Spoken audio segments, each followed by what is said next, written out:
بسم اللہ الرحمن الرحیم۔ السلام علیکم۔ رات ہوتے ہی میری بیٹی پیٹ پکڑ کر چلانا شروع کر دیتی کہ بہت درد ہے۔ میں فوراً اسے اسپتال لے جاتی، جہاں ڈاکٹر اسے الٹراساؤنڈ روم میں لے جاتے اور کچھ دیر بعد بیٹی بالکل ٹھیک ہو جاتی۔ لیکن مجھے بہت حیرت ہوتی جب ڈاکٹر ہر روز بغیر دوائی کے واپس بھیج دیتا۔ اب مجھے شک سا ہوا۔ ایک دن بیٹی کا برقع پہن کر جو ہی الٹراساؤنڈ روم میں گئی تو میرے ہوش اڑ گئے۔ آج میری بیٹی کی 17ویں سالگرہ کا دن تھا۔ ڈرائنگ روم میں رنگ برنگے غبارے لٹک رہے تھے۔ میں نے کچن میں بڑی محنت سے کیک تیار کیا تھا جس پر 17 لکھا ہوا تھا۔ میز پر سالگرہ کا بڑا کیک رکھا تھا اور کمرے میں ہلکی موسیقی بج رہی تھی۔ میری بیٹی سفید فراق میں بالکل کسی شہزادی جیسی لگ رہی تھی۔ میں نے اور میرے شوہر نے مل کر اسے گفٹ دیا تو اس کی آنکھوں میں چمک آ گئی۔ وہ تحفہ کھول کر بہت خوش ہوئی اور اس نے ہمارے گلے لگ کر شکریہ ادا کیا۔ میرے شوہر نے اس کے سر پر ہاتھ رکھا اور مسکرا کر کہا کہ میری بیٹی اب بڑی ہو گئی ہے اور جلد ہی اس کی زندگی میں خوشیاں ہی خوشیاں ہوں گی۔ پورا ماحول کہکوں اور خوشبو سے مہک رہا تھا اور بیٹی کی خوشی دیکھ کر ہمارا دل بھر آیا تھا۔ ہم نے کسی کو بھی نہیں بلایا تھا تاکہ یہ خاص وقت اکیلے میں گزارے۔ کچھ دن گزرے تو دروازے پر دستک ہوئی۔ ہمارے دور کے رشتہ دار گھر پر آئے تھے۔ چائے پانی کے دوران ان میں سے ایک خاتون نے میری بیٹی کی طرف دیکھا اور مسکرا کر کہنے لگی کہ بیٹی اب بہت بڑی اور سمجھدار ہو گئی ہے، تو کیوں نہ اب اس کے ہاتھ پیلے کر دیے جائیں۔ ان کا اشارہ اپنے بیٹے کے رشتے کی طرف تھا۔ میں نے اپنے شوہر کی طرف دیکھا۔ انہوں نے مسکرا کر سر ہلا دیا اور بہت شائستگی سے جواب دیا کہ ابھی تو اس کی پڑھائی جاری ہے اور ابھی کالج شروع ہوا ہے اور ہم چاہتے ہیں کہ پہلے وہ اپنی تعلیم مکمل کر لے۔ شادی کے لیے ابھی کافی وقت ہے۔ میری بیٹی یہ سن کر کچن کی طرف مڑ گئی اور اس کے گال شرم سے لال ہو گئے تھے۔ مہمانوں نے بھی اصرار نہیں کیا اور بات وہیں ختم ہو گئی۔ اگلے دن مہرو اپنے کمرے میں بیٹھی کتابوں میں مگن تھی۔ میں نے دروازے پر دستک دی اور اندر چائے لے کر گئی۔ وہ لیپ ٹاپ پر کچھ سرچ کر رہی تھی۔ مجھے دیکھ کر وہ بہت پرجوش ہو کر بولی کہ امی دیکھیں، میں نے ایک بہت اچھے اسکالرشپ کے لیے اپلائی کیا ہے۔ میں پڑھائی مکمل کر کے ایک بڑا نام بننا چاہتی ہوں اور اپنے ملک کے لیے کچھ کرنا چاہتی ہوں۔ اس کی آنکھوں میں ایک الگ ہی چمک اور اعتماد تھا۔ اس نے مجھے اپنے مستقبل کے پلانس کے بارے میں بتایا کہ کیسے وہ محنت کر کے اپنے پیروں پر کھڑی ہوگی۔ میں اس کا یہ عزم دیکھ کر بہت خوش تھی اور اسے حوصلہ دے رہی تھی کہ بیٹا تم محنت کرو، ہم تمہارے ساتھ ہیں۔ رات کا وقت تھا اور گھر میں ہر طرف خاموشی چھائی ہوئی تھی۔ کچن کا کام ختم کر کے میں نے سارے دروازوں کے لاک چیک کیے اور مین لائٹ بند کر دی۔ بیٹی اپنے کمرے میں جا کر سو چکی تھی جس کا دروازہ نیموا تھا۔ میں نے جھانک کر دیکھا تو وہ اطمینان سے سو رہی تھی۔ میں نے اپنے شوہر کو آواز دی، انہوں نے بھی لائٹ بند کی اور ہم اپنے کمرے کی طرف چلے گئے۔ گھر کا ہر کونا پرسکون تھا۔ ہم نے بیڈ پر لیٹ کر دن بھر کی مصروفیات کے بارے میں چھوٹی سی بات کی اور جلد ہی تھکاوٹ کی وجہ سے گہری نیند میں ڈوب گئے۔ کھڑکی سے ٹھنڈی ہوا اندر آ رہی تھی اور سب کچھ بہت پرسکون اور نارمل لگ رہا تھا۔ ہمیں ذرا بھی اندازہ نہیں تھا کہ یہ اس سکون کی آخری رات ہے۔ رات کا آخری پہر تھا۔ گھڑی کی سوئیاں 12 سے آگے بڑھ چکی تھی اور گھر کے ہر کونے میں ایک گہری پرسکون خاموشی بسی ہوئی تھی۔ اچانک بیٹی کے کمرے سے ایک ایسی چیخ بلند ہوئی کہ جیسے کسی نے اس خاموشی کا گلا گھونٹ دیا۔ وہ چیخ اتنی ہولناک اور کرب سے بھری ہوئی تھی کہ میرا کلیجہ منہ کو آ گیا۔ میں جھٹکے سے بیڈ سے اٹھی۔ میرا دل سینے میں ایسے دھڑک رہا تھا جیسے کسی نے اسے زور سے مٹھی میں جکڑ لیا۔ میرے شوہر بھی ہڑبڑا کر اٹھ بیٹھے اور ہم دونوں بغیر کچھ سوچے سمجھے بیٹی کے کمرے کی طرف بھاگے۔ راداری کی تاریکی میں ہماری سانسیں پھول رہی تھی اور دل میں ایک نامعلوم سا خوف بیٹھ گیا تھا۔ جب ہم نے بیٹی کے کمرے کا دروازہ دھکیلا تو وہاں کا منظر دیکھ کر میری حواس گم ہو گئی۔ بیٹی اپنے بیڈ پر پڑی کروٹیں بدل رہی تھی اور اس کے منہ سے درد کے مارے ایسی آوازیں نکل رہی تھیں جنہیں سننا بھی محال تھا۔ اس نے اپنے دونوں ہاتھ اپنے پیٹ پر اتنی مضبوطی سے جمائے ہوئے تھے کہ اس کی انگلیاں سفید پڑ چکی تھیں۔ اس کا چہرہ درد کی شدت سے پیلا زرد پڑ چکا تھا اور وہ بری طرح پسینے میں شرابور تھی۔ وہ ایک لمحے کے لیے بھی پرسکون نہیں ہو پا رہی تھی۔ میں نے جلدی سے اس کے پاس جا کر اسے اپنے بازوؤں کے حصار میں لیا اور اسے اٹھانے کی کوشش کی تو وہ اور بھی زور سے چلانے لگی۔ اس کی آنکھوں سے آنسوؤں کی جھڑی لگی ہوئی تھی اور وہ اس قدر تکلیف میں تھی کہ اس کی زبان گنگ ہو گئی تھی۔ میں نے اسے پکارا، اسے جھنجھوڑا، لیکن اس کا واحد جواب صرف درد کی وہ چیخیں تھیں جو کمرے کی دیواروں سے ٹکرا کر واپس آ رہی تھی۔ میرے شوہر جو اب تک سکتے کے عالم میں تھے وہ بھی فوراً متحرک ہوئے اور انہوں نے بیٹی کے سر پر ہاتھ رکھ کر اسے تسلی دینے کی کوشش کی، مگر وہ تو اپنے سد بد کھو چکی تھی۔ کمرے کا ماحول ایک لمحے میں بدل چکا تھا۔ جو بیٹی کچھ گھنٹے پہلے خوشی خوشی اپنی پڑھائی کے بارے میں باتیں کر رہی تھی وہ اب ایک ایسی تکلیف میں مبتلا تھی جس کا ہمیں کوئی اندازہ بھی نہیں تھا۔ وہ فرش پر لوٹ پوٹ ہو رہی تھی اور اس کی حالت دیکھ کر میرا تو اپنا دم گھٹنے لگا۔ میں نے اپنی بیٹی کے چہرے کو ہاتھوں میں لیا اور کہا کہ بیٹا میری طرف دیکھو۔ مجھے بتاؤ کہ کیا ہوا ہے؟ کیا تم نے کچھ الٹا سیدھا کھایا ہے یا کوئی اور تکلیف ہے؟ مگر وہ میری بات سننے کی بجائے اپنے پیٹ کو دبائے ہوئے بس چلائے جا رہی تھی۔ وہ اپنی جگہ سے ہلنے کے بھی قابل نہیں تھی۔ اس کی پیشانی پسینے کے قطروں سے بھیگ چکی تھی اور اس کے ہاتھ ٹھنڈے پڑ رہے تھے۔ ہم نے اسے پانی پلانے کی کوشش کی مگر اس نے ہونٹ بھینچ لیے تھے اور پانی کا ایک گھونٹ بھی اندر جانا ناممکن تھا۔ وہ بس پیٹ پکڑ کر کرا رہی تھی اور اس کی ہر چیخ میرے دل پر ایک کاری ضرب کی طرح لگ رہی تھی۔ میں نے جلدی سے الماری سے اس کے کپڑے نکالے اور اسے سنبھال کر گاڑی کی طرف لے جانے کی تیاری کرنے لگی۔ میرے شوہر کے ہاتھ کانپ رہے تھے لیکن انہوں نے بڑی ہمت کر کے بیٹی کو اپنی گود میں اٹھایا۔ ہم تیزی سے سیڑھیاں اتر کر گھر سے باہر نکلے تو باہر کی فضا میں ایک عجیب سی خنکی تھی جو ہمارے جسموں کو چھو رہی تھی۔ گلی میں مکمل ویرانی تھی، دور دور تک کوئی پرندہ بھی پر نہیں مار رہا تھا، بس ہماری گاڑی کے انجن کی گرجتی ہوئی آواز اس خاموشی کو توڑ رہی تھی۔ بیٹی کا درد مسلسل جاری تھا اور وہ گاڑی کی پچھلی سیٹ پر لیٹی ہوئی بھی مسلسل تڑپ رہی تھی۔ میں اس کا سر اپنی گود میں رکھے ہوئے اسے مسلسل تسلی دے رہی تھی لیکن اس کا درد کم ہونے کا نام نہیں لے رہا تھا۔ اس کی حالت دیکھ کر مجھے لگ رہا تھا کہ اگر ہم نے ذرا بھی دیر کی تو شاید کچھ برا ہو جائے گا۔ میں اللہ سے دعا کر رہی تھی کہ میری بیٹی کو اس تکلیف سے نکال دے۔ اس رات گاڑی کا سفر مجھے ایسا لگ رہا تھا جیسے کبھی ختم ہی نہیں ہوگا۔ ہر سیکنڈ ایک سال کے برابر گزر رہا تھا۔ بیٹی کی آوازیں اب آہستہ ہوتی جا رہی تھی جیسے وہ درد سہتے سہتے نڈھال ہو گئی ہو۔ میں مسلسل اس کے بالوں کو سہلا رہی تھی اور دیکھ رہی تھی اس کی سانسیں تو ٹھیک چل رہی ہیں۔ وہ گاڑی کی کھڑکی سے باہر آتی ہوئی تاریکی کی طرف دیکھ رہی تھی مگر اس کی آنکھوں میں کوئی زندگی نہیں تھی۔ ہم شہر کے سب سے بڑے ہسپتال کے قریب پہنچے جہاں دور سے ایمرجنسی وارڈ کی نیلی اور سفید لائٹس جلتی ہوئی دکھائی دے رہی تھی۔ میرے شوہر نے گاڑی کو ایک جھٹکے سے اسپتال کے گیٹ کے سامنے روکا۔ ہسپتال کے گیٹ پر رکتے ہی میرے شوہر تیزی سے نیچے اترے اور بیٹی کو بازوؤں میں سمیٹ کر ایمرجنسی وارڈ کی طرف بھاگے۔ میں بھی ان کے پیچھے پیچھے ہسپتال کے ٹھنڈے فرش پر بھاگ رہی تھی۔ جیسے ہی ہم اندر داخل ہوئے ایمرجنسی کا ماحول ہمیشہ کی طرح شور اور ہلچل سے بھرا ہوا تھا۔ نرسیں ادھر ادھر بھاگ رہی تھی اور دور سے مانیٹر کے بپ بپ کی آوازیں سنائی دے رہی تھی۔ ہم نے بیٹی کو ایک اسٹریچر پر لٹایا تو وہاں موجود وارڈ بوائے نے ایک ڈاکٹر کو بلایا۔ ڈاکٹر کے چہرے پر تھکن کے آثار تھے۔ اس نے ایک نظر میری بیٹی کو دیکھا اور بغیر کوئی بات کیے اسے الٹرا ساؤنڈ کے لیے اندر والے کمرے میں لے گیا۔ مجھے اور میرے شوہر کو باہر انتظار کرنے کا کہہ کر دروازہ بند کر دیا گیا تھا۔ ہسپتال کا کوریڈور اس وقت ہمارے لیے کسی قبرستان سے کم نہیں تھا۔ دیوار پر لگی بڑی سی گھڑی کی ٹک ٹک ہمارے دلوں کی دھڑکنوں کے ساتھ ساتھ چل رہی تھی۔ ہر گزرتا لمحہ ہمیں بے چین کر رہا تھا۔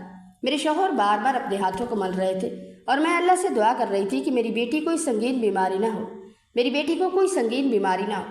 ہم دونوں میاں بیوی کے درمیان اس وقت ایک ایسی خاموشی تھی جسے توڑنے کی ہمت ہم میں سے کسی میں نہیں تھی۔ ہم بس ڈاکٹر کے باہر آنے کا انتظار کر رہے تھے تاکہ اس اذیت سے جان چھوٹ سکے۔ تقریباً آدھے گھنٹے بعد ایمرجنسی کا دروازہ کھلا اور ایک عجیب سا منظر ہماری آنکھوں کے سامنے تھا۔ میری بیٹی جو کچھ دیر پہلے درد کے مارے فرش پر لوٹ پوٹ ہو رہی تھی اب خود اپنے پیروں پر چلتی ہوئی باہر آ رہی تھی۔ اس کے چہرے پر درد کا کوئی نشان تک نہیں تھا۔ وہ بالکل نارمل تھی جیسے کچھ ہوا ہی نہ ہو۔ اسے دیکھ کر میں اپنی جگہ سے اچھل پڑی۔ میری بیٹی کے چہرے پر ایک ایسی مسکراہٹ تھی جو مجھے سمجھ نہیں آ رہی تھی۔ اس کا رنگ جو چند منٹ پہلے پیلا پڑ چکا تھا اب دوبارہ گلابی اور تر و تازہ تھا۔ میرے شوہر نے لپک کر اس کا ہاتھ تھاما اور پوچھا کہ بیٹا اب کیسی ہو؟ تو اس نے بہت اطمینان سے جواب دیا کہ میں بالکل ٹھیک ہوں۔ پیچھے سے وہی ڈاکٹر باہر نکلا۔ اس نے ہم دونوں کو ایک عجیب سی نظر سے دیکھا اور بہت ہی سرد لہجے میں کہا کہ اس بچی کو کوئی مسئلہ نہیں ہے، آپ لوگ اسے لے کر گھر جائیں، اب اسے کوئی تکلیف نہیں ہے۔ ہم دونوں ڈاکٹر کو حیرانی سے دیکھ رہے تھے کہ جو بچی ابھی چیخ رہی تھی اسے آپ نے کیا کیا کہ وہ اتنی جلدی ٹھیک ہو گئی؟ کوئی دوائی، کوئی انجیکشن، کچھ تو بتائیں۔ مگر ڈاکٹر نے ہماری بات کو یکسر نظر انداز کر دیا اور مڑ کر اپنے کمرے میں چلا گیا۔ اس کی بے رخی ہمیں اندر تک کھا گئی تھی۔ ہم اسپتال کے گیٹ سے باہر نکلے تو رات کی تاریکی گہری ہو چکی تھی۔ بیٹی گاڑی میں بیٹھتے ہی سکون سے اپنی سیٹ پر ٹیک لگا کر بیٹھ گئی۔ میں نے بار بار اس سے پوچھا کہ بیٹا ہسپتال کے اندر ڈاکٹر نے تمہیں کیا کہا؟ کیا اس نے کوئی ٹیسٹ کیا یا کوئی دوا دی؟ تو وہ بس ہلکا سا مسکرا کر کہتی امی مجھے نہیں پتا، بس ڈاکٹر نے مجھ سے کچھ باتیں کی اور پھر میں خود بخود ٹھیک ہو گئی۔ میرے شوہر نے حیران ہو کر پوچھا کہ کیا پیٹ کا درد اب بالکل نہیں ہے؟ تو اس نے بس نفی میں سر ہلا دیا۔ اس کے پیٹ میں اب ذرا بھی درد نہیں تھا۔ یہ سب کچھ کسی معجزے سے کم نہیں تھا، مگر اس کے پیچھے چھپا تجسس ہمارے دماغوں کو سن کر رہا تھا۔ گھر پہنچ کر گاڑی کا دروازہ بند ہوا تو پورے محلے میں ایک عجیب سا سناٹا چھایا ہوا تھا۔ ہم جب اندر داخل ہوئے تو گھر کی بتیاں مدھم پڑی تھی جیسے وہ بھی ہماری بے چینی کی گواہی دے رہی ہوں۔ بیٹی اپنے کمرے کی طرف بڑھ گئی۔ اس کی چال میں وہ درد یا کراہٹ کہیں نہیں تھی جو کچھ دیر پہلے تک ہمارے دلوں کو چیر رہی تھی۔ میرے شوہر نے مین گیٹ کا لاک لگایا اور لان میں آ کر صوفے پر ڈھیر ہو گئے۔ ان کے چہرے پر پڑنے والی تھکن اور پریشانی کی لکیریں گہری ہو چکی تھی۔ وہ اپنی جگہ پر ساکت بیٹھے تھے اور ان کی نظریں دیوار پر لگی گھڑی پر جمی ہوئی تھی، جس کی ٹک ٹک اس وقت میرے کانوں میں کسی ہتھوڑے کی طرح بج رہی تھی۔ میں نے کچن میں جا کر پانی کا ایک گلاس بھرنا چاہا تو میرے ہاتھ اتنے کانپ رہے تھے کہ گلاس ٹرے سے ٹکرا کر بجنے لگا۔ میں نے ایک گہری سانس لی اور پانی کا گلاس لے کر لان میں آ گئی۔ میرے شوہر نے مجھ سے گلاس لیا اور ایک ہی گھونٹ میں سارا پانی پی لیا، لیکن ان کی آنکھوں میں ابھی بھی وہی الجھن تھی۔ انہوں نے سر اٹھا کر میری طرف دیکھا اور بہت دھیمی آواز میں بولے، کیا تم نے نوٹ کیا؟ وہ بچی جو ہسپتال کے کمرے میں جانے سے پہلے زندگی اور موت کی کشمکش میں تھی، وہ وہاں سے اتنی جلدی نارمل ہو کر کیسے باہر آ گئی؟ میں نے ان کے ساتھ بیٹھ کر اپنا سر ان کے کندھے پر رکھ دیا اور کہا کہ مجھے بھی کچھ سمجھ نہیں آ رہا۔ ہم دونوں اس بات پر خاموش ہو گئے تھے کیونکہ ہمارے پاس کوئی جواب نہیں تھا۔ ہمارے گھر کا ماحول جو ہمیشہ ہنسی مذاق سے معمور رہتا تھا، اس وقت ایک انجانے بوجھ تلے دبا ہوا تھا۔ ہم نے سوچا کہ شاید یہ کوئی اتفاق ہو، شاید بیٹی کو کوئی معمولی تکلیف ہو جو خود بخود ٹھیک ہو گئی ہو۔ ہم نے اپنے دلوں کو یہ کہہ کر تسلی دی کہ اب وہ آرام سے سو رہی ہے اور صبح سب ٹھیک ہو جائے گا۔ اگلی صبح جب سورج کی پہلی کرن ہمارے کمرے کی کھڑکی سے اندر آئی تو میں نے آنکھیں کھولی۔ رات کی بے چینی اور وہ خوفناک مناظر ابھی بھی میرے ذہن میں تازہ تھے۔ میں جلدی سے اٹھی اور بیٹی کے کمرے کی طرف گئی۔ دروازہ نیموا تھا۔ میں نے اندر جھانکا تو دیکھا کہ وہ بیڈ پر پرسکون سو رہی تھی۔ اس کا چہرہ بالکل تر و تازہ تھا، جیسے کل رات کچھ ہوا ہی نہ ہو۔ میں واپس لان میں آئی اور پھر کچن میں ناشتہ تیار کرنے لگی۔ میرے شوہر ناشتہ تیار کرنے میں میری مدد کر رہے تھے۔ انہوں نے میری طرف دیکھ کر ایک ہلکی سی مسکراہٹ دی اور بولے کہ دیکھو، صبح ہو گئی ہے اور سب کچھ کتنا نارمل لگ رہا ہے۔ میں نے بھی ان کی بات پر یقین کرنا چاہا کہ کل رات شاید ہم نے ہی حالات کو ضرورت سے زیادہ سنگین بنا لیا تھا۔ تھوڑی دیر میں بیٹی بھی اٹھ کر باہر آ گئی تھی۔ اس نے اپنے کالج کے کپڑے پہن رکھے اور وہ بالکل ٹھیک تھی۔ اس نے آتے ہی ہم سے ناشتے کی فرمائش کی اور ہم نے اسے ہنستے مسکراتے ناشتہ دیا۔ وہ کچھ دن پہلے ہی فرسٹ ایئر میں گئی تھی، مگر وہ انتہا کی معصوم تھی، جیسے کوئی 7ویں 8ویں جماعت کی بچی ہو۔ میں نے اسے ناشتہ دیا تو وہ ہنس کر کہنے لگی، امی آج مجھے بہت بھوک لگی ہے، رات شاید میں نے کھانا ٹھیک سے نہیں کھایا تھا۔ میں اور میرے شوہر ایک دوسرے کو دیکھ کر مسکرا دیے۔ ہم نے اس سے کل رات کے بارے میں کچھ نہیں کہا تاکہ وہ دوبارہ پریشان نہ ہو۔ وہ اپنا بیگ اٹھا کر ہنستی ہوئی دروازے کی طرف بڑھی اور ہمیں بائے بائے کر کے وین میں بیٹھ گئی۔ گھر کا دروازہ بند ہوتے ہی ہمارے چہروں کی مسکراہٹیں مان پڑ گئی۔ بیٹی کے جانے کے بعد گھر میں پھر سے خاموشی کا راج ہو گیا۔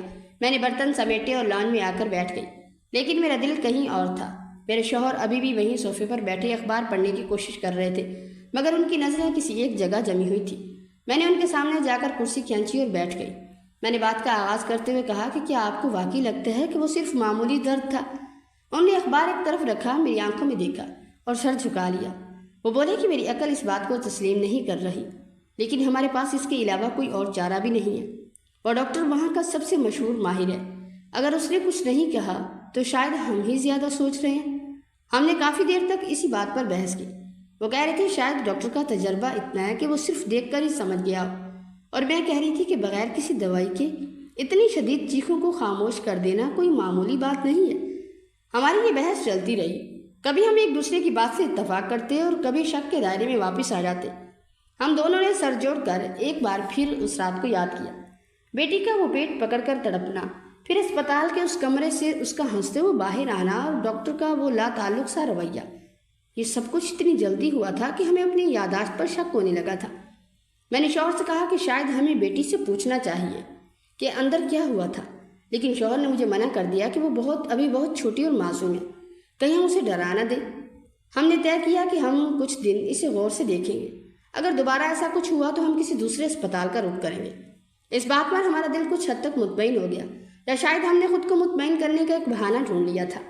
دوپہر کا کھانا پکاتے ہوئے بھی میرا دھیان بار بار اسی دروازے کی طرف جاتا رہا جہاں سے وہ کچھ گھنٹے پہلے خوشی خوشی نکلی تھی۔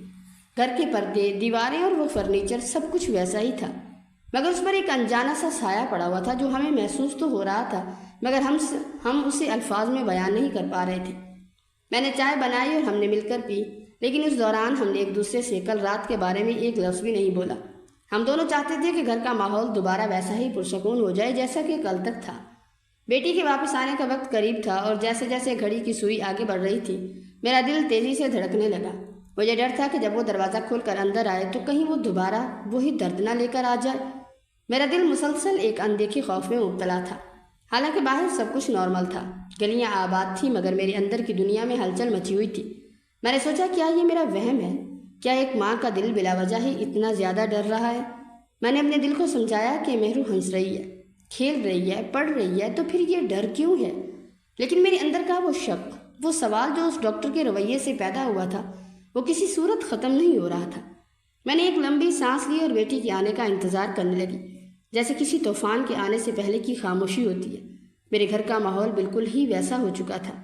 بیٹی کالج سے واپس آئی، کھانا کھایا اور اپنے کمرے میں جا کر پڑھائی میں مصروف ہو گئی، مگر میں بار بار اس کے کمرے کے دروازے پر جا کر اسے دیکھتی کہ کہیں وہ درد سے کرا تو نہیں رہی۔ میرے شوہر بھی شام کو دوستوں سے جلدی واپس آ گئے۔ ہم دونوں لان میں خاموشی سے بیٹھے تھے، جیسے ہم کسی اندیکھے خطرے کا انتظار کر رہے ہوں۔ شام کے سائے گہرے ہو رہے تھے اور جیسے جیسے رات قریب آ رہی تھی میرے ہاتھ پاؤں ٹھنڈے پڑتے جا رہے تھے۔ رات کے 10 بجے کے قریب جب ہم سب اپنے اپنے کمروں میں جانے لگے تو بیٹی باہر نکلی اور اس نے ہم سے ہنستے ہوئے گڈ نائٹ کہا۔ اس کے چہرے پر کوئی تکان یا پریشانی کا نشان نہیں تھا۔ میں اپنے بیڈ روم میں چلی گئی، لیکن میری نیند تو کہیں دور جا چکی تھی۔ میں نے شوہر کو دیکھا، وہ بھی کروٹیں بدل رہے تھے۔ اچانک بیٹی کے کمرے سے وہی جانی پہچانی درد بھری چیخیں بلند ہوئی جس نے ہماری نیندیں اڑا کر رکھ دی۔ یہ چیخ پہلی بار سے زیادہ بلند اور تکلیف دہ تھی۔ میں اور میرے شوہر ایک ساتھ بستر سے اچھلے۔ جب ہم اس کے کمرے میں پہنچے تو وہ فرش پر پڑی تڑپ رہی تھی اور اس کا پیٹ درد سے دورہ ہو رہا تھا۔ یہ رات کا وہی وقت تھا اور وہی منظر، لیکن اس بار بیٹی کی حالت بہت زیادہ بگڑی ہوئی تھی۔ اس کے ہونٹوں سے جھاگ سی نکل رہی تھی اور وہ اپنی سدھ بدھ کھو چکی تھی۔ شوہر نے اسے تیزی سے اٹھایا اور ہم بغیر ایک لمحہ ضائع کیے دوبارہ اسی اسپتال کی طرف بھاگے۔ اس بار راستے کی ویرانی ہمیں اور بھی زیادہ ڈراؤنی لگ رہی تھی۔ میں گاڑی کی پچھلی سیٹ پر بیٹھی بیٹی کو سنبھال رہی تھی جو بار بار درد کی شدت سے بے ہوش ہو رہی تھی۔ ہم اسپتال پہنچے تو ایمرجنسی میں وہی ہنگامہ تھا۔ جیسے ہی ہم نے بیٹی کو اندر داخل کیا وہی ڈاکٹر دوبارہ نمودار ہوا، لیکن اس بار اس کی آنکھوں میں ایک عجیب سی چمک تھی۔ وہ ہمیں باہر ہی انتظار کرنے کا کہہ کر بیٹی کو اندر لے گیا۔ میرے شوہر نے مجھ پر زور دیا کہ اس بار اسے اکیلا مت چھوڑو، مگر ڈاکٹر نے سختی سے ہمیں باہر نکال دیا۔ باہر انتظار کرتے ہوئے میرا دل بری طرح دھڑک رہا تھا۔ میں نے شوہر سے کہا کہ آج ہم اسے بغیر دوائی یا کسی تسلی بخش جواب کے نہیں چھوڑیں گے۔ وہ وہاں موجود سٹاف سے جھگڑنے کو تیار تھا، مگر ہم بے بس تھے۔ پھر وہی ہوا جو پچھلی بار ہوا تھا۔ آدھے گھنٹے بعد دروازہ کھلا اور بیٹی بالکل نارمل انداز میں باہر آئی، جیسے اسے کچھ ہوا ہی نہ ہو۔ وہ چلتی ہوئی ہماری طرف آئی، لیکن اس بار اس کے چہرے پر ایک عجیب سی خاموشی تھی، جیسے وہ کسی گہری سوچ میں ڈوبی ہوئی ہو۔ جب میں نے ڈاکٹر سے بات کرنے کی کوشش کی اور کہا کہ اسے بار بار یہ درد کیوں ہوتا ہے، تو ڈاکٹر نے سرد مہری سے کہا کہ یہ نوعمر بچیوں کے معمول کا مسئلہ ہے، آپ لوگ گھبرائیں مت، اسے بس گھر لے جائیں۔ جب ہم گھر کی طرف روانہ ہوئے تو رات کے 12 بج چکے تھے۔ بیٹی گاڑی کی پچھلی سیٹ پر خاموش تھی۔ میں نے اس سے پوچھا کہ اندر کیا ہوا۔ وہ کچھ دیر خاموش رہی اور پھر دھیمی آواز میں بولی کہ امی کچھ نہیں، ڈاکٹر نے کچھ ٹیسٹ کیے اور میں ٹھیک ہو گئی۔ اس کا لہجہ بالکل سادہ تھا، جیسے اسے کچھ یاد ہی نہ ہو یا وہ کچھ بتانا نہ چاہتی ہو۔ میرے دل میں ایک ایسا شک پیدا ہوا جس نے مجھے اندر سے ہلانا شروع کر دیا تھا۔ یہ معمول کا درد نہیں تھا، یہ کچھ اور تھا، کچھ ایسا جس سے میری بیٹی گزر رہی تھی اور ہم اسے روکنے میں بری طرح ناکام ہو رہے تھے۔ انہی دنوں کام کی نوعیت کے باعث میرے شوہر کو ایک ہفتے کے لیے دوسرے شہر جانا پڑ گیا۔ وہ جانے سے پہلے بہت پریشان تھے اور بار بار بیٹی کی طرف دیکھ کر کہتے تھے کہ میں اسے اکیلا نہیں چھوڑنا چاہتا۔ میں نے انہیں تسلی دی کہ میں سنبھال لوں گی اور اب شاید وہ تکلیف دوبارہ نہیں ہوگی، مگر میرے اندر کا خوف مجھے لمحہ بھر کے لیے بھی چین نہیں لینے دے رہا تھا۔ میرے شوہر کے جانے کے اگلے ہی دن گھر کا ماحول بالکل بدل گیا۔ بیٹی سارا دن اپنے کمرے میں گمسم بیٹھی رہتی۔ وہ پہلے کی طرح کتابوں میں دل نہیں لگاتی تھی، بلکہ کھڑکی کے پاس بیٹھ کر گھنٹوں باہر کی ویرانی کو تکتی رہتی۔ میں جب بھی اس کے کمرے میں جاتی وہ چونک کر میری طرف دیکھتی اور پھر دوبارہ اپنی سوچوں میں کھو جاتی۔ تنہائی کا یہ عالم تھا کہ گھر کے در و دیوار بھی جیسے خاموش ہو گئے تھے۔ رات کے سناٹے میں کچن سے برتنوں کی ٹکرانے کی ہلکی سی آواز بھی مجھے کسی بڑے طوفان کی دستک لگتی تھی۔ رات کا وقت تھا اور میں کچن میں رات کے کھانے کی تیاری کر رہی تھی۔ بیٹی اپنے کمرے میں تھی۔ اچانک کچن کے کاؤنٹر پر رکھے ہوئے گلاس کے گرنے کی آواز سے میرا دل دہل گیا۔ میں نے جلدی سے پانی کا گلاس اٹھایا اور اسے تیزی سے اس کے کمرے کی طرف بڑھی، کیونکہ میرے اندر کا ایک حصہ بار بار کہہ رہا تھا کہ کہیں اسے دوبارہ وہی درد تو نہیں اٹھا۔ لیکن جب میں کمرے میں پہنچی تو وہ وہاں نہیں تھی۔ میں نے باتھ روم اور گھر کے دوسرے کونے چھان مارے، آخر میں وہ مجھے صحن میں اندھیرے میں بیٹھی ملی۔ وہ زمین پر بیٹھی اپنے گھٹنوں میں سر دیے ہوئے تھی۔ جب میں نے اسے آواز دی تو وہ ایسے اچھلی جیسے کوئی ڈر گئی ہو۔ اس کی آنکھوں میں ایک ایسی اداسی تھی جسے دیکھ کر میرے دل کی دھڑکن سی رک گئی۔ میں نے اسے اٹھایا اور صوفے پر بٹھایا۔ میں نے اس سے پوچھا کہ بیٹا تم یہاں کیا کر رہی ہو؟ تو اس نے بہت دھیمی اور بھاری آواز میں کہا، امی مجھے کچھ عجیب محسوس ہو رہا ہے۔ اس کا یہ جواب مجھے اندر تک ہلا گیا۔ میں نے اس کا ماتھا چھوا تو وہ ٹھنڈا پڑا تھا، لیکن اس کی سانسیں تیز تھیں۔ مجھے لگا جیسے وہ کچھ بتانا چاہتی ہے مگر وہ لفظوں میں نہیں ڈھال پا رہی۔ میں اسے کمرے میں لے گئی، اسے گرم دودھ پلایا اور اسے اپنے ساتھ والے بستر پر لٹا دیا۔ اس رات میں نے اسے ایک پل کے لیے بھی اپنی نظروں سے دور نہیں کیا۔ وہ ساری رات کروٹیں بدلتی رہی مگر درد والی وہ چیخیں نہیں آئیں۔ دوسرے دن دوپہر کے وقت میں نے محسوس کیا کہ گھر کی فضا میں ایک عجیب سی گھٹن ہے۔ میں نے صحن میں کپڑے ڈالنے کے لیے دروازہ کھولا تو دیکھا کہ پڑوس کی خالہ کھڑی تھی۔ انہوں نے مجھے عجیب نظروں سے دیکھا اور پوچھا کہ کیا تمہاری بیٹی ٹھیک ہے؟ میں نے حیرت سے پوچھا کہ کیوں؟ تو وہ بولی کل رات تمہارے گھر سے کچھ عجیب سی آوازیں آ رہی تھی، جیسے کوئی بہت زور سے رو رہا ہو یا کسی سے بحث کر رہا ہو۔ میں نے فوراً بات بدل دی اور کہا کہ نہیں، وہ تو بس فلم دیکھ رہی تھی۔ مگر میرے دل میں ایک سوال اٹھا کہ کیا میرے سونے کے بعد مہرو جاگتی رہی تھی؟ میں نے اندر آ کر بیٹی کو دیکھا تو وہ آئینے کے سامنے کھڑی اپنے بال سنوار رہی تھی۔ اس کے چہرے پر ایک مسکراہٹ تھی، وہ مسکراہٹ جسے دیکھ کر مجھے پہلے تو خوشی ہوئی تھی، اب وہ مجھے ایک نقاب لگ رہی تھی۔ اس کی آنکھوں کے گرد ہلکے سائے نمایاں ہو رہے تھے اور اس کی صحت گرتی جا رہی تھی۔ میں نے اس کا ہاتھ پکڑ کر کہا کہ بیٹا تم بہت کمزور ہو رہی ہو، کچھ کھایا کرو۔ وہ میری طرف مڑی، اس کی نظروں میں ایک عجیب سا خالی پن تھا اور وہ بولی کہ امی میں تو بس ٹھیک ہونا چاہتی ہوں، میں اس درد سے تنگ آ چکی ہوں۔ اس نے پہلی بار تسلیم کیا کہ اسے کوئی تکلیف ہے۔ میں نے اسے سینے سے لگایا تو وہ رونے لگی۔ یہ رونا اس کا وہ درد تھا جو اتنے دنوں سے اندر ہی اندر پی رہی تھی۔ وہ دن ڈھل رہا تھا اور سورج کی آخری کرنیں ہمارے گھر کے صحن میں لمبی پرچھائیاں چھوڑ رہی تھی۔ میری بیٹی جس نے ابھی تھوڑی دیر پہلے میرے سینے سے لگ کر جی بھر کر رویا تھا، اب دوبارہ خاموش ہو چکی تھی۔ اس کے رونے کے بعد جو سکون آنا چاہیے تھا وہ نہیں آیا، بلکہ اس کے برعکس کمرے میں ایک ایسی دبی ہوئی خاموشی پھیل گئی جو میرے اعصاب پر سوار ہونے لگی۔ وہ صوفے پر بیٹھی خلا میں گھور رہی تھی۔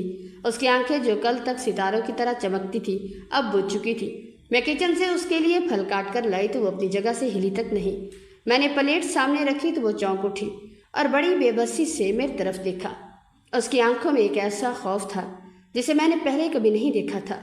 اس نے آہستہ سے میرا ہاتھ پکڑا اور کانپتی آواز میں بولی کہ امی آج رات پھر وہی درد اٹھے گا، مجھے ابھی سے ہلکا ہلکا درد محسوس ہو رہا ہے۔ میں نے اس کے ماتھے پر ہاتھ رکھا تو وہ تپ رہا تھا۔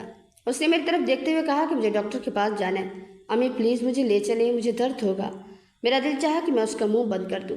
وہ اسپتال، وہ ڈاکٹر جہاں جانے کے بعد وہ کچھ دیر بعد بالکل ٹھیک ہو جاتی تھی، لیکن اس کے بعد اس کے رویے میں ایک ایسی تبدیلی آ جاتی جسے میں بیان کرنے سے قاصر تھی۔ میں نے اسے سمجھانے کی کوشش کی کہ بیٹا تم ٹھیک ہو، آرام کرو، سب اچھا ہو جائے گا، لیکن وہ باضد تھی۔ وہ بار بار کہہ رہی تھی کہ اسے اندر سے کوئی چیز تکلیف دے رہی ہے جسے صرف وہی ڈاکٹر ٹھیک کر سکتا ہے۔ اس کا یہ اصرار میرے لیے کسی سزا سے کم نہیں تھا۔ میں نے اسے کہا کہ ابھی تو تمہارے ابا گھر پر نہیں ہیں، میں اکیلے کیسے سنبھالوں گی؟ مگر اس نے میرا ہاتھ اتنی سختی سے دبایا کہ مجھے محسوس ہوا کہ واقعی بہت تکلیف میں ہے۔ اس کی آنکھوں کا وہ خالی پن میرے وجود کو لرزا گیا اور مجھے احساس ہوا کہ وہ اب میری بیٹی نہیں رہی بلکہ کسی اور ہی دنیا کی قیدی بن چکی ہے۔ رات کے 8 بج رہے تھے۔ میں نے دل پر پتھر رکھ کر اسے تیار ہونے کا کہا کیونکہ اب درد مزید بڑھ گیا تھا۔ گھر کے اندر کا ماحول اس وقت اتنا بوجھل تھا کہ مجھے لگا جیسے دیواریں مجھ پر گر رہی ہیں۔ راستے میں وہ گاڑی کی پچھلی سیٹ پر لیٹی ہوئی تھی اور اس کی سانسیں کسی تھکے ہوئے مسافر کی طرح بھاری تھی۔ میں مسلسل گاڑی چلاتے ہوئے آئینے میں اسے دیکھ رہی تھی اور دعا کر رہی تھی کہ کاش یہ آخری بار ہو۔ ہسپتال کی عمارت دور سے ہی اپنی مخصوص نیلی لائٹس کے ساتھ ایک منحوس سائے کی طرح کھڑی نظر آ رہی تھی۔ گاڑی پارک کرتے وقت میرے ہاتھ اتنے کانپ رہے تھے کہ اسٹیئرنگ پر میری گرفت ڈھیلی پڑ رہی تھی۔ ہسپتال کے دروازے پر پہنچ کر جب ہم اندر داخل ہوئے تو وہی پرانا ہنگامہ اور وہی بے حس نرسیں اپنے کام میں مصروف تھی۔ میں نے اسے اسٹریچر پر لٹایا اور ڈاکٹر کے کمرے کی طرف بڑھنے لگی۔ میرا دل کہہ رہا تھا کہ آج میں اس کے ساتھ اندر جاؤں گی چاہے کچھ بھی ہو جائے، مگر جب ہم دروازے کے پاس پہنچے تو بیٹی نے میرا ہاتھ چھوڑ دیا اور ایک عجیب سی ہمت کے ساتھ خود دروازہ دھکیلا۔ وہ اندر داخل ہوئی اور پیچھے سے دروازہ بند ہو گیا۔ میں باہر کھڑی رہ گئی۔ کوریڈور کی ٹھنڈی ہوا میرے جسم میں سرایت کر رہی تھی۔ میں دروازے سے کان لگا کر کچھ سننے کی کوشش کر رہی تھی، لیکن اندر سے کوئی آواز نہیں آ رہی تھی۔ وہ چیخیں، وہ درد، وہ تڑپ کچھ بھی نہیں تھا، صرف ایک گہری اور پراسرار خاموشی تھی۔ میں باہر کھڑی اپنی انگلیوں کے پورے چبا رہی تھی اور سوچ رہی تھی کہ آخر وہ کیا کر رہا ہے۔ اس کے پاس کون سی ایسی جادوئی دوا ہے جو درد کو جڑ سے اکھاڑ کر پھینکتی ہے؟ آدھا گھنٹہ گزر گیا اور میرا صبر اب جواب دے رہا تھا۔ میں نے دروازے کا ہینڈل تھام لیا۔ میرا دل دھڑک رہا تھا اور مجھے محسوس ہوا کہ آج اس دروازے کے پیچھے میں کوئی ایسی سچائی جاننے والی ہوں جو میری زندگی کو ہمیشہ کے لیے بدل کر رکھ دے گی، مگر بدقسمتی کہ میں اس دروازے کو کھول نہیں سکی۔ ہسپتال کے اس پراسرار کمرے سے جب بیٹی باہر نکلی تو وہ پہلے کی طرح پرسکون نہیں تھی۔ اس بار اس کے چہرے پر ایک ایسی تھکن تھی جیسے وہ کسی بہت بڑی لڑائی لڑ کر آئی ہو۔ وہ چلتے ہوئے لڑکھڑا رہی تھی اور میں نے فوراً آگے بڑھ کر اسے اپنے سہارے میں لیا اور اس کا جسم بری طرح کانپ رہا تھا۔ میں نے اسے گاڑی تک پہنچایا اور ڈرائیونگ سیٹ سنبھال لی۔ راستے بھر ہم دونوں کے درمیان ایک خاموشی سی رہی تھی۔ میں بار بار اسے دیکھتی، وہ کھڑکی سے باہر اندھیرے میں گھور رہی تھی۔ اس کی آنکھوں میں اب آنسو نہیں تھے بلکہ ایک عجیب سا خالی پن اور انکہی دہشت تھی۔ مجھے ایسا محسوس ہو رہا تھا جیسے میری بیٹی کا سایہ مجھ سے دور ہوتا جا رہا ہے۔ جب ہم گھر پہنچے اور وہ اپنے کمرے میں جا کر بستر پر گری تو فوراً وہ گہری نیند کی وادیوں میں گم ہو گئی، لیکن اس کی سانسوں میں ایک بے چینی تھی۔ اگلے دن سے گھر کا معمول مکمل طور پر درہم برہم ہو گیا۔ وہ اب کالج نہیں جاتی تھی، نہ ہی اس کا کتابوں میں کوئی دل لگتا تھا۔ وہ سارا دن گھر کے کونوں میں کھڑی رہتی یا پھر گھنٹوں چھت کو تکتی رہتی۔ میرے شوہر کا فون آتا تو میں ان سے جھوٹ بول دیتی کہ وہ ٹھیک ہے، کیونکہ مجھے ڈر تھا اگر میں نے سچ بتا دیا تو وہ فوراً کام چھوڑ کر واپس آ جائیں گے اور میں نہیں چاہتی تھی کہ ان کی محنت ضائع ہو۔ لیکن یہ جھوٹ بولنا میرے لیے عذاب بن چکا تھا۔ ہر گزرتے دن کے ساتھ بیٹی کی صحت گرتی جا رہی تھی۔ اس کا رنگ زرد پڑ گیا تھا اور وہ پہلے سے بہت زیادہ کمزور ہو گئی تھی۔ میں نے اسے کئی بار کھانے کے لیے کہا لیکن وہ بس ایک خالی نظر ڈال کر رہ جاتی۔ گھر کی فضا میں ایک عجیب سی بو بس گئی تھی، جیسے کوئی ناخوشگوار چیز وہاں موجود ہو۔ میں نے کئی بار سوچا کہ کسی پیر یا عالم سے بات کروں، لیکن مجھے ایسا لگتا تھا کہ یہ کسی تعویذ یا جنات کا چکر نہیں بلکہ کوئی بیماری ہے جو میری بچی کو دیمک کی طرح کھا رہی ہے۔ ایک روز جب وہ صحن میں بیٹھی دھوپ میں اپنے بال سکھا رہی تھی، میں نے قریب جا کر دیکھا تو اس کے ہاتھوں پر کچھ نیلے نشانات تھے۔ میرا خون خشک ہو گیا۔ میں نے جب اسے ہاتھ لگانے کی کوشش کی تو وہ بری طرح اچھلی اور اپنے ہاتھوں کو چھپا لیا۔ وہ مجھ سے کترانے لگی تھی۔ اس کے رویے میں یہ دوری مجھے پاگل کر رہی تھی۔ میں نے اس رات اسے اپنے کمرے میں جاتے جاتے دیکھا تو میرا دل دہل گیا۔ اس رات جب اسے پھر سے درد کا وہ دورہ پڑا تو وہ چیخنے کی بجائے بس کرا رہی تھی۔ اس بار اس نے چیخ کر نہیں کہا اسے درد ہے، بلکہ وہ اپنے کمرے کے کونے میں دبک کر بیٹھ گئی تھی۔ اس کی معصومیت اب خوف میں بدل چکی تھی۔ میں نے اسے بار بار پکارا، اسے گلے لگانے کی کوشش کی، مگر وہ مجھے دور دھکیلتی رہی۔ اس کی آنکھوں میں ایک ایسا خوف تھا جیسے وہ کسی کو دیکھ رہی ہو جو وہاں موجود ہی نہیں تھا۔ اس رات میں نے ایک فیصلہ کر لیا، یہ عذاب اب برداشت نہیں ہوتا۔ ہر روز کا ہسپتال جانا، ہر روز کا وہ ڈاکٹر اور پھر میری بیٹی کا اس طرح خاموش ہو جانا، یہ سب ایک بہت بڑی سازش لگ رہی تھی۔ میں نے سوچا کہ اب میں اسے اکیلے نہیں چھوڑوں گی۔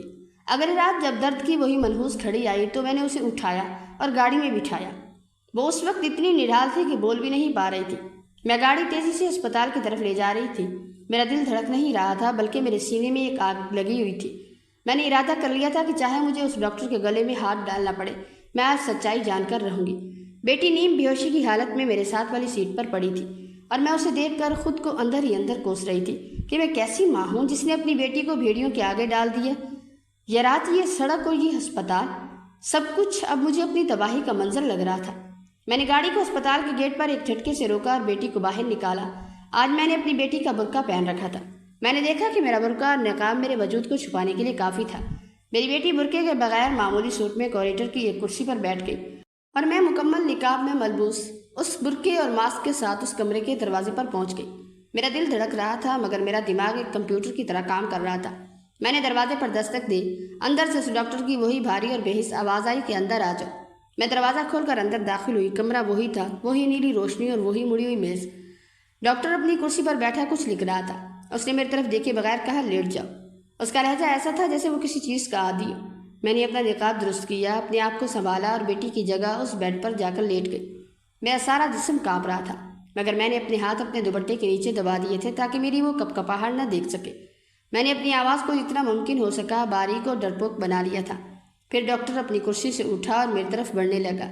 اس کے قدموں کی چاپ میرے کانوں میں کسی درندے کے پیروں کی طرح بج رہی تھی۔ اس نے جیسے ہی میز کے قریب سے گزر کر میری طرف دیکھا، میں نے نقاب کے پیچھے سے اپنی آنکھیں بند کر لی۔ میں نے اسے یہ دکھانا تھا کہ میں وہی خوفزدہ اور معصوم بچی ہوں جو ہر روز اس کے پاس آتی ہے۔ وہ میرے سر کے قریب آیا اور اس نے ایک ایسی عجیب سی مسکراہٹ کے ساتھ مجھے دیکھا جس نے میرا خون منجمد کر دیا۔ اس نے اپنے ہاتھ بڑھائے اور کہا کہ آج بہت زیادہ درد ہے نا؟ میں نے صرف ایک دھیمی سی چیخ نکالی جیسے میں بہت درد میں ہوں۔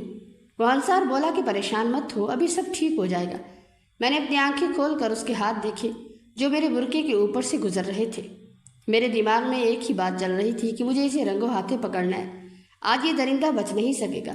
یہ وہ لمحہ تھا جس کے لیے میں نے اپنی پوری ہمت اکٹھی کی تھی۔ اب ڈاکٹر میرے قریب کھڑا تھا۔ اس کی سانسوں سے سگریٹ کی بو آ رہی تھی جو میرے قریب نقاب کے اندر گھٹ رہی تھی۔ اس نے میرے سر کے قریب آ کر ایک بار پھر وہی جملہ دہرایا کہ تم کیوں اتنی کانپ رہی ہو؟ کیا آج درد زیادہ ہے؟ میں نے نقاب کے اندر اپنی مٹھی اتنی زور سے بھینچی کہ ناخن میری ہتھیلی میں دھس گئے، مگر میں نے اپنی آواز کو کسی ڈری ہوئی 17 سالہ لڑکی کی طرح پتلا اور کمزور کر لیا۔ میں نے دھیمی آواز میں صرف اتنا کہا، جی ڈاکٹر صاحب، آج بہت زیادہ تکلیف ہے۔ وہ ایک کراہت آمیز ہنسا اور بولا کہ کوئی بات نہیں، ابھی سب ٹھیک ہو جائے گا۔ میں اپنی آنکھیں بند کیے پڑی تھی۔ میرا دل اس قدر تیزی سے دھڑک رہا تھا کہ مجھے ڈر تھا کہ وہ میری دھڑکن نہ سن لے۔ وہ اپنے ہاتھ سے میرے برقعے کو ٹٹول رہا تھا، اس کی انگلیاں میرے کندھوں پر پھر رہی تھیں اور ہر لفظ میرے جسم میں کرنٹ کی طرح دوڑ رہا تھا۔ میں نے خود کو ٹوٹنے سے بچایا ہوا تھا۔ مجھے معلوم تھا کہ اگر میں نے آج ہمت ہار دی تو میری بیٹی ہمیشہ کے لیے اس درندے کا شکار رہے گی۔ وہ میز کی طرف موڑا اور اس نے کچھ دوائیوں کی بوتلیں اور سرنجیں نکالنا شروع کی۔ کمرے میں صرف اسی کے چلنے کی آواز آ رہی تھی۔ اچانک اس نے ایک انجیکشن بھرا اور میری طرف بڑھا۔ میں نے اپنی آنکھیں ذرا سی کھولی تو دیکھا کہ وہ اپنے چہرے پر ایک وحشانہ مسکراہٹ سجائے ہوئے تھا۔ پھر اس نے میری آنکھوں پر ایک کالی پٹی دی جس سے میری بینائی مکمل طور پر ختم ہو گئی۔ اب میں صرف اس کی آواز سن سکتی تھی اور اپنے گرد و پیش کا اندازہ لگا سکتی تھی۔ میرے منہ پر پہلے ہی ماسک تھا، اب آنکھوں پر پٹی بھی آ گئی تھی۔ میں نے محسوس کیا کہ وہ میرے برقعے کے اوپر والے حصے کو اوپر کر رہا ہے۔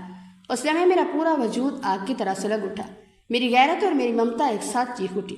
جیسے ہی اس کا ہاتھ میرے جسم سے ٹچ ہوا، میں نے اپنی پوری طاقت جمع کی اور ایک دھماکے کی طرح بیڈ سے اٹھ کھڑی ہوئی۔ میں نے ایک ہی جھٹکے میں اپنی آنکھوں سے پٹی نوچ کر پھینک دی اور اپنے چہرے سے نقاب ہٹا دیا۔ ڈاکٹر مجھے بغیر نقاب کے دیکھ کر ایسے اچھلا جیسے اس نے سانپ دیکھ لیا۔ وہ پیچھے ہٹا اور اس کے ہاتھ سے سرنج گر کر فرش پر ٹوٹ گئی۔ اس کی آنکھیں باہر نکل آئی تھیں اور اس کا چہرہ خوف سے سفید پڑ گیا تھا۔ وہ ہکلا کر بولا کہ تم کون ہو؟ پیشنٹ کہاں ہے؟ میں نے اس کی طرف ایک شیرنی کی طرح چھلانگ لگائی اور اس کا گریبان دبوچ دیا۔ میں نے اتنی زور سے چیخنا شروع کیا کہ اسپتال کے کوریڈور میں گونج پیدا ہو گئی۔ میں نے اپنی بیٹی کو باہر کوریڈور میں بیٹھنے کا اشارہ کیا تھا اور اب میرے شور سے بہت سے لوگ اکٹھے ہو گئے تھے۔ وہ ڈاکٹر اب مجھ سے چھٹکارا پانے کی کوشش کر رہا تھا، مگر میرے اندر ایک ماں کا غصہ تھا۔ میں نے اس کے چہرے پر ایک زوردار تھپڑ مارا اور اس کا گلا دبوچ کر چیخنے لگی کہ درندے، میری بیٹی کا حساب دو۔ پولیس کہاں ہے؟ کوئی میری مدد کرو۔ اسی دوران پولیس کی گاڑی کے سائرن کی آواز اسپتال کے احاطے میں گونجنے لگی۔ شاید کسی نے کال کر دی تھی۔ ہسپتال کے باہر پولیس کی جیبیں آ کر رکی اور چند ہی منٹوں میں پولیس انسپکٹر اپنی ٹیم کے ساتھ کمرے میں داخل ہوا۔ میں نے اس درندے کو اب بھی دبوچ رکھا تھا۔ انسپکٹر نے آگے بڑھ کر اسے میرے ہاتھوں سے چھڑایا اور اپنے کانسٹیبل کو حکم دیا کہ اسے ہتھکڑیاں لگاؤ۔ وہ ڈاکٹر زمین پر گر کر معافیا مانگنے لگا، مگر اس کی آنکھوں میں خوف کے علاوہ کچھ نہیں تھا۔ پولیس ہمیں گھر بھیجنے کی بجائے تھانے لے گئی۔ وہاں کا ماحول بہت ہی سخت تھا۔ انسپکٹر نے اسے ایک الگ کمرے میں لے جا کر جو پٹائی کی، اس کے بعد وہ بالکل ٹوٹ چکا تھا۔ تھوڑی دیر بعد انسپکٹر باہر آیا اور اس نے مجھے اور میری بیٹی کو اپنے آفس بلایا۔ میں اس وقت شدید غصے میں تھی۔ اس نے کہا کہ یہ شخص ایک درندہ ہے۔ اس نے صرف آپ کی بیٹی کے ساتھ نہیں بلکہ شہر کی کئی اور معصوم بچیوں کے ساتھ یہی گھنونا کھیل کھیلا ہے۔ اس نے ساری حقیقت اگل دی تھی۔ پہلی بار جب یہ بچی پیٹ میں درد کی شکایت لے کر آئی تھی تو اسے واقعی گیس کا معمولی مسئلہ تھا، لیکن اس ڈاکٹر نے اسے ایک موقع سمجھا۔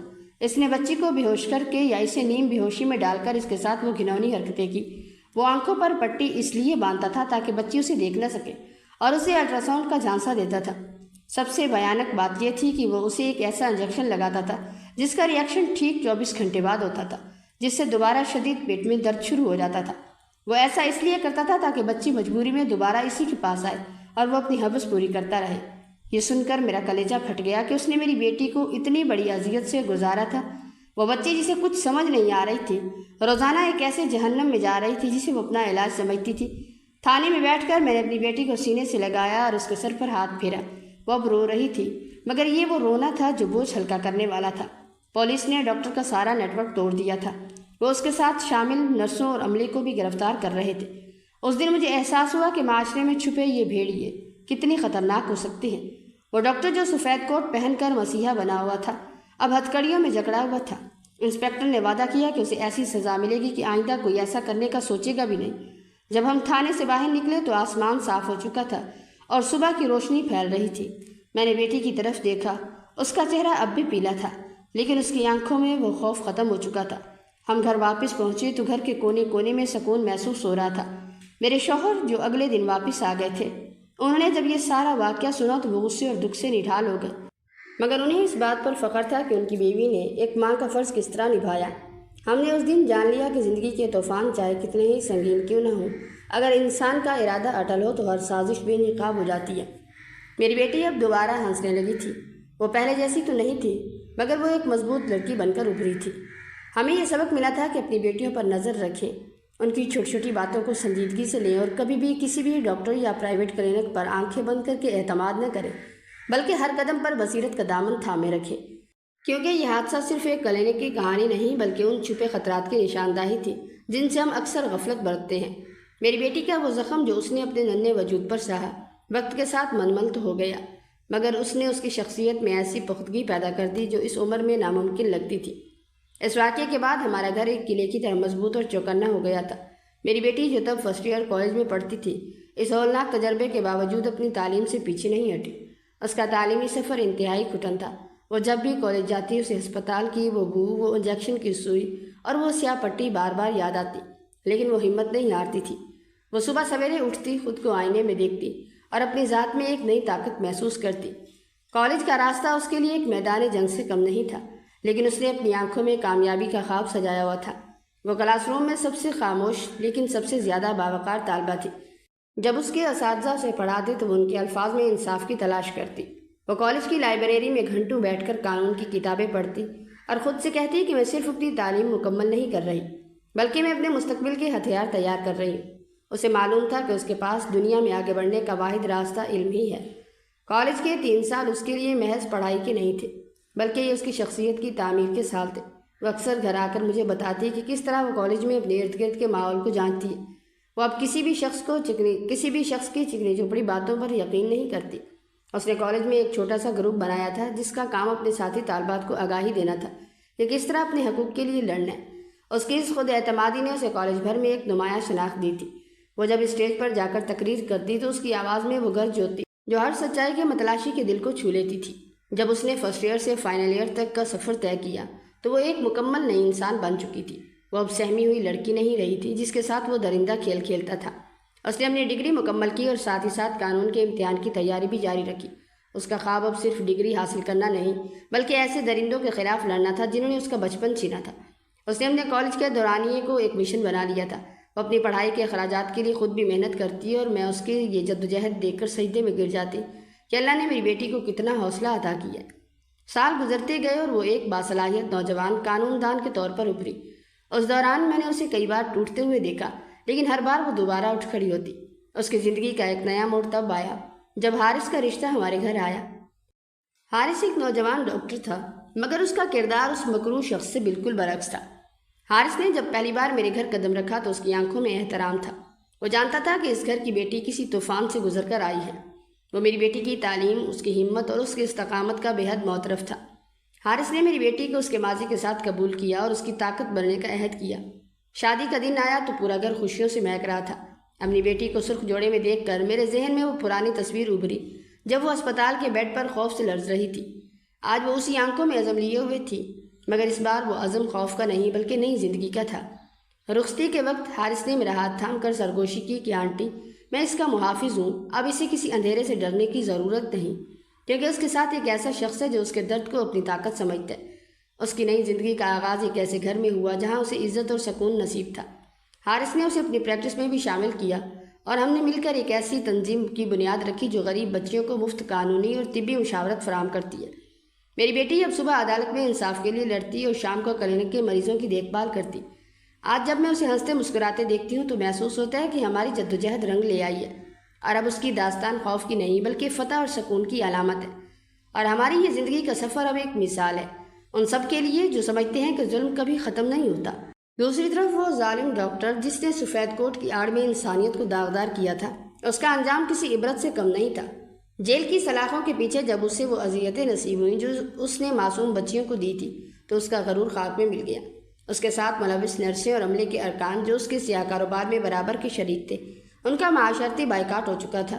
وہ ڈاکٹر جس کا کبھی شہر میں ڈنکا بجتا تھا اب ایک کال کوٹری میں تنہائی اور بیماریوں کا شکار ہو کر اپنی بدکاریوں کا خمیازہ بھگت رہا تھا۔ اس کے اپنے گھر والے بھی اس کا منہ دیکھنے کو تیار نہ تھے، کیونکہ اس نے جو گھنونی حرکتیں کی تھی ان کی خبر جنگل کی آگ کی طرح ہر طرف پھیل چکی تھی۔ اسے اپنی ہی بنائی ہوئی وہ انجیکشن والی اذیت اب خود سہنی پڑ رہی تھی۔ اسے زندگی اور موت کی کشمکش میں کسی نے پانی پلانے والا بھی نہ تھا۔ وہ ہر رات چیختا تھا اور اس کی آواز اس کے اپنے ماضی کے گناہوں کی طرح اس کا پیچھا کرتی تھی۔ عدالت نے اسے ایسی سزا سنائی کہ وہ اپنی باقی ماندہ زندگی اسی اندھیری کوٹری میں گل سڑ کر گزارنے پر مجبور ہو گیا۔ اس کے کلینک کی عمارت پر اب اسی اسپتال کا بورڈ لگا ہے جہاں میری بیٹی خود بطور ڈاکٹر اپنی خدمات سر انجام دے رہی ہے، اور وہ ہر دن اس مقام پر کھڑے ہو کر شکر ادا کرتی ہے کہ اللہ نے حق کو فتح دی اور اس درندے کو اس کے انجام تک پہنچایا۔ اب اس شہر میں کوئی بھی ایسا ڈاکٹر کسی معصوم کے ساتھ کھیل کھیلنے کی جرات نہیں کرتا، کیونکہ ہر ماں اب بیدار ہے اور ہر بیٹی اب ایک مضبوط دیوار کی طرح اپنے حقوق کے لیے کھڑی ہے۔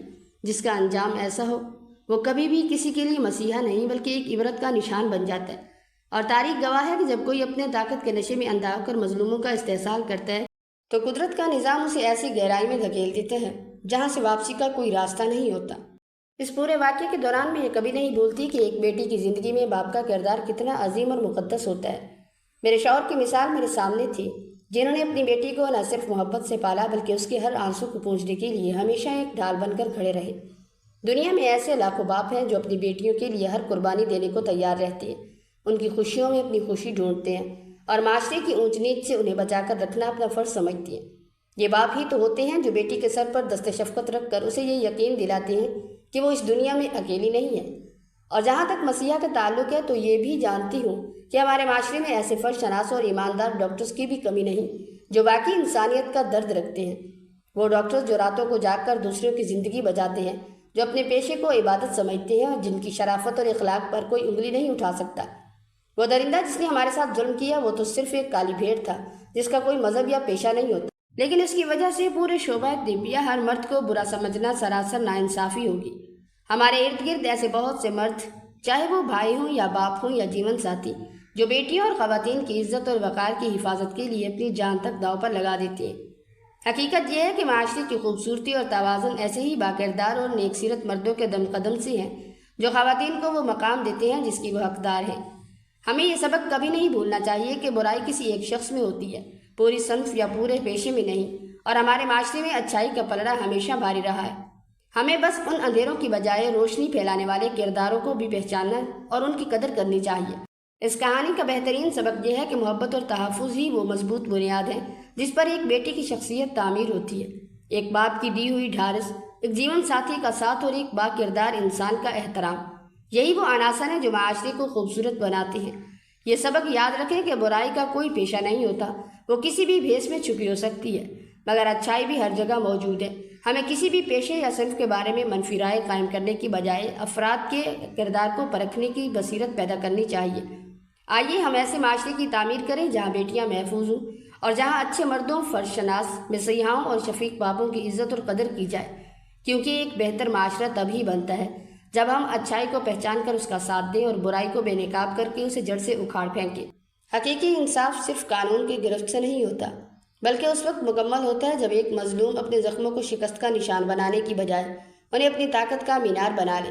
یہ کہانی ہمیں سکھاتی ہے کہ دنیا کے اندھیرے چاہے کتنے ہی گہرے کیوں نہ ہوں، ماں کی ممتا کی دعا اور بیٹی کا اٹل عزم مل کر کائنات کی ہر تاریکی کو شکست دے سکتا ہے۔